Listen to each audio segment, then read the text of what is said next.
माध्यम से सदन को अवगत कराना चाहता हूं कि जब से इस प्रदेश में भारतीय जनता पार्टी की सरकार आई है।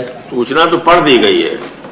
मैं पढ़ नहीं रहा हूं। अच्छा, कागज रख सामने किए हैं तो लग रहा है। जब से भारतीय जनता पार्टी की सरकार आई है, जो माध्यमिक शिक्षा का बोर्ड, यूपी बोर्ड, जो एशिया का सबसे बड़ा बोर्ड,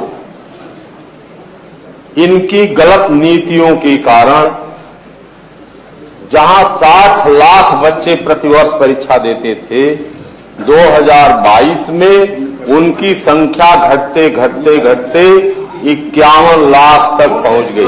शिक्षा मित्रों का है, माध्यमिक शिक्षा पर बोल रहे हैं जरा शिक्षा के गिरते हुए स्तर। अगर नहीं आपको जानकारी जी पीठ की तरफ देखिए और बोलिए। ये लगातार संख्या घटती चली जा रही है।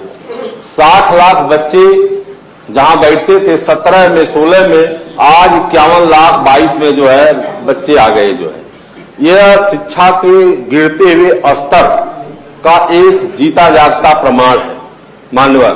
और सरकार की गलत नीतियों के कारण जिसका मैं विरोध सदन में किया, मैं बेल में था, माननीय नेता सदन आज बैठे हुए हैं, जरा मैं उनका ध्यान आकृष्ट कराना चाहता हूं आपके माध्यम से। आपने जब मैंने ये सवाल रखा कि शिक्षा को प्रदेश की सरकार पूंजीपतियों के हवाले कर रही है, जहां पर 15,000 रुपया जो है प्राभूत शुल्क लगता था और 3,000 रुपया सुरक्षित कोष लगता था, 20,000 रुपया मान्यता शुल्क लगता था, उसको बढ़ा के 11 लाख कर दी। और जमीनें जहां 2,000 वर्ग मीटर लगती थी उसको 6,000 वर्ग मीटर कर दिया। और मान्यता की जो शर्त थी वह टेम्पररी मान्यता में बदल दिया। जो है इस पर नेता सदन ने इसी सदन में बयान दिया था कि लाल बिहारी जी, यह मेरा प्रस्ताव अभी है, हम लोग इस पर विचार करेंगे। लेकिन दुख का विषय यह है कि उस सीधे प्रस्ताव को 26 दिसंबर 2022 को सीधे वह प्रस्ताव पर शासनादेश बना दिया गया और शिक्षा को पूरी तरह से पूंजीपतियों के हवाले कर दिया गया। गांव गरीब और मजदूर का बच्चा शिक्षा नहीं ले पाएगा और न तो मिडिल क्लास फैमिली का कोई भी व्यक्ति, चाहे जिस जाति बिरादरी का क्यों न हो, वह अब विद्यालय नहीं खोल सकता। वह शिक्षा चली गई पूंजीपतियों के हवाले। दूसरी चीज मैं कहना चाहता हूं कि ये जो निःशुल्क एवं बाल शिक्षा अधिकार अधिनियम 2005 बना है, उसकी धारा 12(ग) में जो व्यवस्था सरकार ने किया था कि अलाभित और कमजोर परिवार के बच्चों को जो अनएडेड प्राइवेट स्कूलों में 25% जिनका दाखिला दिया जाएगा, उनको उनके परिवार के बच्चों, उनके परिवार को 4500 रुपया और विद्यालय के प्रबंधक को 5500 रुपया क्षतिपूर्ति दी जाएगी। वह पैसा सरकार द्वारा गरीबों का पैसा नहीं दिया जा रहा। मैं दिशा की बैठक में बनारस में था, बेसिक शिक्षा अधिकारी ने रिपोर्ट दिया उसमें कि 12 करोड़ रुपया मुझे प्राप्त हुआ, जिसका मैंने वितरण कर दिया। लेकिन मुझे अभी 43 करोड़ रुपए की आवश्यकता है। माननीय, मैं आपके माध्यम से सदन को, सरकार को अवगत कराना चाहता हूं कि ये गरीबों के नाम पर यह सरकार किस तरह से गरीबों का शोषण कर रही है और अपने को गरीबों का मसीहा भी दर्शाना चाहती है और गरीबों का किस तरह से शोषण हो रहा है, इसकी तरफ मैं आपके माध्यम से सरकार का ध्यान आकृष्ट करना चाहता हूं। और जो राजकीय विद्यालय हैं उत्तर प्रदेश के अंदर, जो RMSA की योजना के तहत खोले जाते हैं, RMSA की योजना भारत सरकार एक गाइडलाइन के तहत देती है मानवर। उस गाइडलाइन में लिखा हुआ है, उसका पेज 4 पैरा 1.3.1 में यह लिखा हुआ है कि जहां पर 5 किलोमीटर के रेंज में हाई स्कूल नहीं होगा और 7 से 10 किलोमीटर के रेंज में इंटरमीडिएट कॉलेज नहीं होगा, वो RMSA से राजकीय विद्यालय उसमें खोले जाएंगे। आज जहां 3-3 एडेड विद्यालय, वित्तविहीन विद्यालय मिलाकर 3-3, 4-4, 5-5 किलोमीटर के रेंज में है, वहां पर भी करोड़ों रुपए को नाजायज तौर पर खर्च किया जा रहा है। ये गाइडलाइन से पैसा आया हुआ। वो गाइडलाइन को मैंने जो है प्रमुख सचिव से भी, महोदय से भी कहा और कि इसका आप अनुपालन करिए, लेकिन सरकार उसका अनुपालन नहीं कर पा रही है। और इन विद्यालयों में एक एक दो दो शिक्षक रख करके एक काम चलाया जा रहा है। 2 शिक्षक से कौन सी शिक्षा होगी मानवर? यह शिक्षा के स्तर को गिराने का एक अच्छा षड्यंत्र बनाए हैं कि ये राजकीय विद्यालय तो करोड़ों रुपया सरकार का, RMSA का जो लगा करके बिल्डिंग खड़ी कर दे रहे हैं। 2 अध्यापक उसमें रख दे रहे हैं, 1 अध्यापक रख दे रहे हैं, चपरासी 1 नहीं है, झाड़ू लगाने वाला 1 नहीं है, और 2 अध्यापक सभी विषयों को कैसे पढ़ा पाएगा? इसलिए ये नहीं चाहते कि गांव गरीब किसान मजदूर का बेटा जो गांव में रहता है वह शिक्षा प्राप्त कर सके जो है। इसलिए मैं आपसे कहना चाहता हूं कि एक प्रदेश में जो अधिकांश एडेड विद्यालयों की जो बिल्डिंग जो है जर्जर हो गई है, जिस पर हमने इसी सदन में सवाल खड़ा किया था कि जो इंफ्रास्ट्रक्चर की कोई व्यवस्था उत्तर प्रदेश की सरकार की नहीं है, लेकिन सरकार ने मेरी बातों को सुना और मैं आप उसके जीते जागते उदाहरण हैं।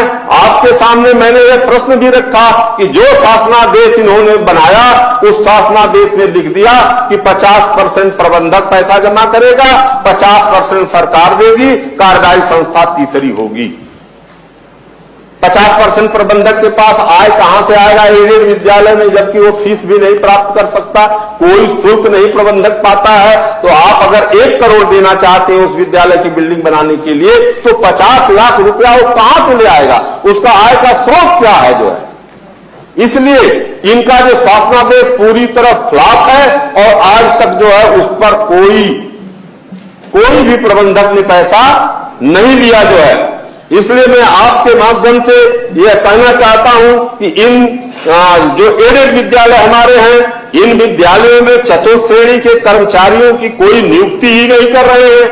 इन्होंने कहा कि सोशल उससे होगी, फोरम से होगी, लेकिन न तो सरकार कर रही है न तो सोशल फोरम से जो है वहां पर सफाई का ढिढोला यह प्रदेश की सरकार और भारतीय जनता पार्टी की देश की सरकार।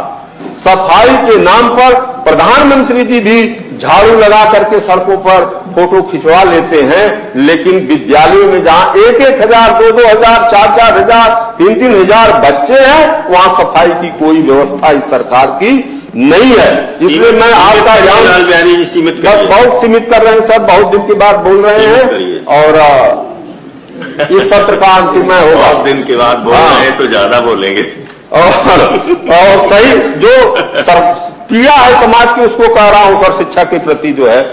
और इस चतुर्थ श्रेणी के कर्मचारियों की रखने की व्यवस्था कोई न कोई हमारे शिक्षा मंत्री महोदय करें। इसलिए हम आपके माध्यम से सरकार से निवेदन कर रहे हैं, जहां तक मदरसा के विद्यालयों का सवाल है, मदरसा के विद्यालयों को जब ये सरकार नहीं थी, सरकार भारतीय जनता पार्टी की, तो 60% केंद्रांश का पैसा उनको मिलता था केंद्र की सरकार का, 40% प्रदेश की सरकार देती थी मानवर, तो उनको 10-12 हजार रुपया महीने में मिल जाता था।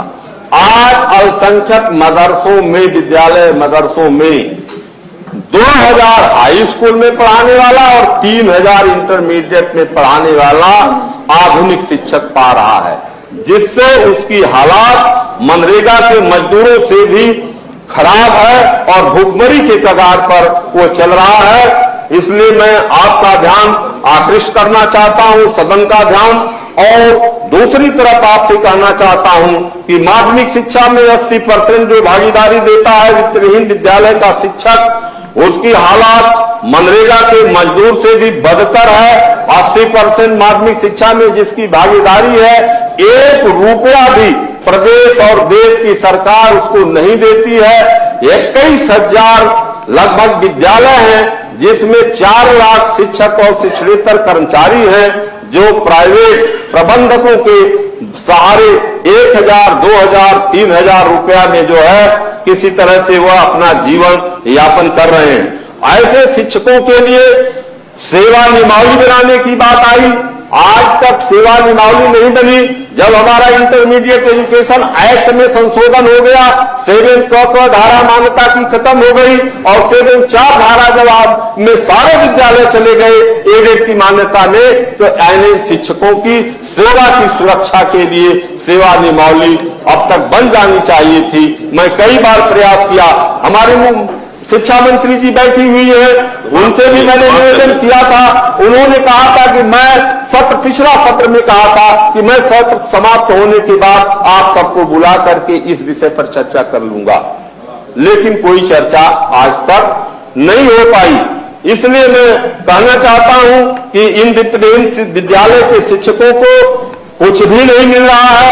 और जब माननीय अखिलेश यादव जी ने 2 अरब रुपया दिया था मानदेय के रूप में, तो 1 अरब 4 करोड़ रुपया केवल वितरित हुई, 96 करोड़ रुपया बच गई। वह भी पैसा सरकार ने अपने खजाने में ले लिया, उनको भी शिक्षकों को नहीं बांटा।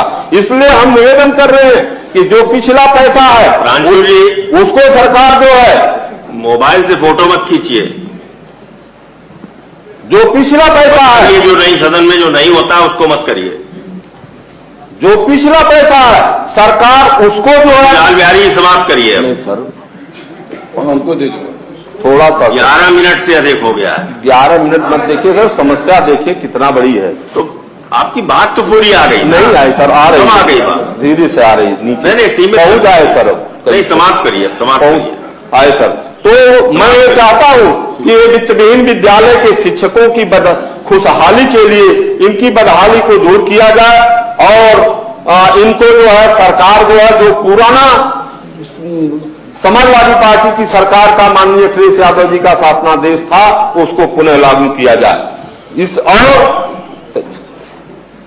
बोर्ड की परीक्षाओं में मानवर जो अनियमितताएं हो रही हैं, प्रतियोगी परीक्षाओं में जो पेपर लीक होते आए दिन पेपर लीक होते चले जा रहे हैं और बिना मान्यता प्राप्त विद्यालय और कोचिंग इस प्रदेश में धड़ल्ले से चलाए जा रहे हैं, जबकि शासनादेश है उत्तर प्रदेश की सरकार का शिक्षा विभाग का कि बिना मान्यता प्राप्त कोई विद्यालय नहीं चलेगा।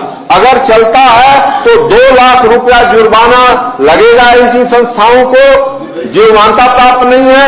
अगर मना करने पर वो नहीं रोकते हैं तो 10,000 रुपया पर डे के हिसाब से उनसे प्रतिपूर्ति ली जाएगी। इस कानून के बावजूद समाप्त करिए लाल बिहारी। DIAS और बेसिक शिक्षा अधिकारी की मिली भगत से यह प्रदेश में जो है यह काला धंधा जो है प्रफुल्लित हो रहा है। इसलिए मैं आपसे यह के माध्यम से यह निवेदन करना चाहता हूं कि सरकार की गलत नीतियों के कारण जो है आज एक फिर नया शासनादेश तैयार हो रहा है, जहां पर प्राथमिक शिक्षा का आयोग था, माध्यमिक शिक्षा का आयोग था, उच्च शिक्षा का आयोग था। इस तीनों आयोग और संस्कृत बोर्ड था, मदरसा का बोर्ड था, इस सबको एक में सम्मिलित करने जा रहे हैं और सबको एक में सम्मिलित करके इन सारी नदियों को जो है जैसे ले जा करके वो जो है प्रशांत महासागर में या जो है उसको समुद्र में डाल दिया जाए, वो तो सारी स्थिति हो गई है। यह उधर भी देखिए शिक्षा का वो दुर्दशा होने जा रही है मानवर कि एक भी नियुक्तियां अब नहीं हो पाएंगी।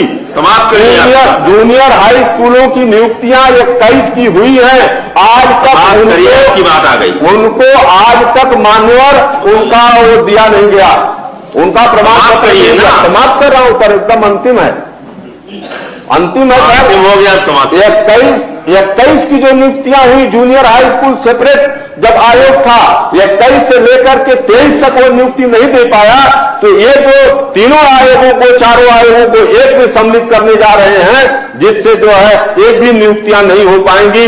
इसलिए हम आपका ध्यान इधर आकृष्ट कराना चाहते हैं और एक अंतिम बात आपसे कहना चाहते हैं, एक अंतिम बात आपसे केवल कहना चाहते हैं। आपके बाद किसी को अब मौका नहीं मिलेगा आपके दल से, आप लोगों ने जो है आधा घंटा ले लिया दोनों। अंतिम बात आपसे कहना चाहता हूँ, अरे हमारे नेता हैं जरा नहीं, नेता तो आप ही है ना जी, हमारे नेता आप हैं। कौन नेता नहीं है इस सदन? कक्षा